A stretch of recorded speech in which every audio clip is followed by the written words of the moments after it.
नमस्कार, आप देख रहे हैं एमपी न्यूज लाइव और मैं हूं सोनल शर्मा। अगर आपको भी है बाजारों में इंटरेस्ट और करना चाहते हैं स्मार्टली इन्वेस्ट, तो जुड़े रहिए एमपी न्यूज लाइव के मार्केट सेगमेंट के साथ, क्योंकि यहाँ मिलेंगी न सिर्फ बाजारों से जुड़ी हुई अहम खबरें, बल्कि वो खबरें भी जो जुड़ी हुई है डायरेक्टली आपकी जेब से।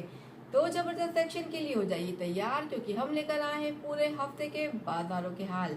शुरुआत करेंगे बड़ी खबर के साथ। भारतीय अर्थव्यवस्था किस कदर उड़ान भरती हुई दिखाई दे रही है, इसका अंदाजा इसी बात से लगाया जा सकता है कि भारतीय उड़ान कंपनियों की ग्रोथ दर पिछले 10 सालों में 2 गुनी हो चुकी है।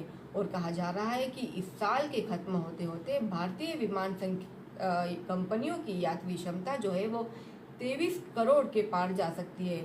और अगले 5 से 10 सालों में इनकी ग्रोथ रेट 10 से 15% तक और बढ़ सकती है। तो भारतीय एविएशन सेक्टर के लिए फिलहाल ये समय गोल्डन पीरियड का चल रहा है।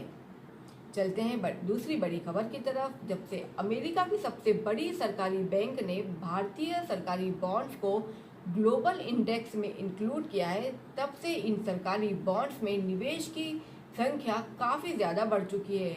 28 जून को जो है सरकारी कंपनियां ग्लोबल इंडेक्स में शामिल हुई है। जो सरकारी बॉन्ड्स हैं, जिन्हें G-SEC यानी गवर्नमेंट सिक्योरिटीज भी कहा जाता है, ये कंपनीज ग्लोबल इंडेक्स में जब से शामिल हुई है तब से 90,000 करोड़ का इन्वेस्टमेंट इनमें हो चुका है।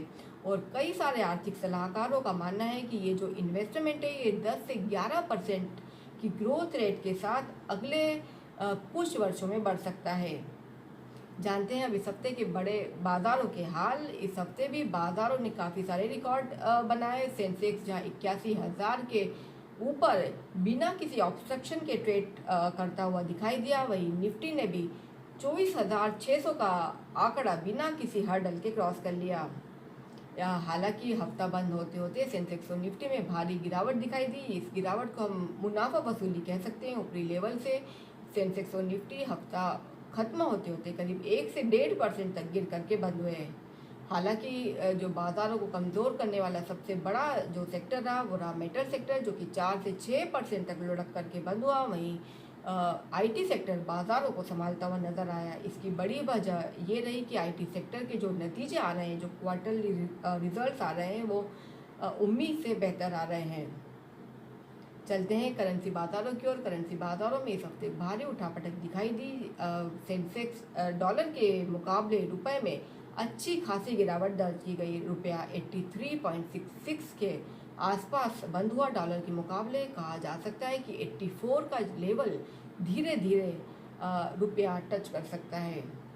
चलते हैं कमोडिटी बाजारों की ओर। कमोडिटी बाजारों में भी अच्छी खासी उछाल लगने के बाद सोने और चांदी में हफ्ता बंद होते होते अच्छी खासी गिरावट दिखाई दी।